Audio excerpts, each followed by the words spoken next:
हमेशा से ही हमारे बड़े बुजुर्ग कहते हैं कि घर में मकड़ी के जाले नहुसत की निशानी होती है, इसलिए जितना जल्दी हो सके इन्हें इतना ही जल्दी साफ़ कर देना चाहिए। लेकिन अगर हम इस बात को एक दूसरी नज़र से देखते हैं तो हमें ये देखने को मिलता है कि मकड़ी के जाले घर को बदनुमा और गंदा बना देते हैं, जिसकी वजह से इस घर में रहने वाले लोगों को सब कामचोर और हड हराम समझने लगते हैं।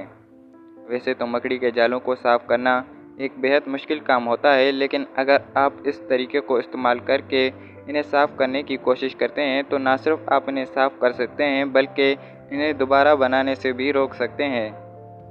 इसके लिए आपको सबसे पहले एक कपड़ा लेना है और इसे नीम गर्म पानी में डुबो देना है। इसके बाद आपने इसमें हल्का सा डिटर्जेंट शामिल करके घर के कोनों वगैरह को, यानी जहाँ जहाँ जाले मौजूद हो उन सब जगहों को साफ़ कर देना है। और फिर आपने एक बाल्टी लेनी है, इसमें पानी डालकर हल्का सा काला तेल शामिल कर देना है और फिर आपने इसकी मदद से घर की दीवारों, छतों और कोनों वगैरह को साफ़ कर लेना है।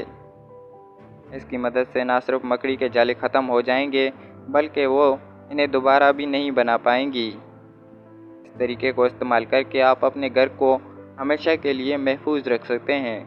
ये थी हमारी आज की वीडियो। मिलते हैं किसी नई वीडियो में किसी नए टॉपिक के साथ। तब तक के लिए मुझे दीजिए इजाज़त। अल्लाह हाफ़िज़।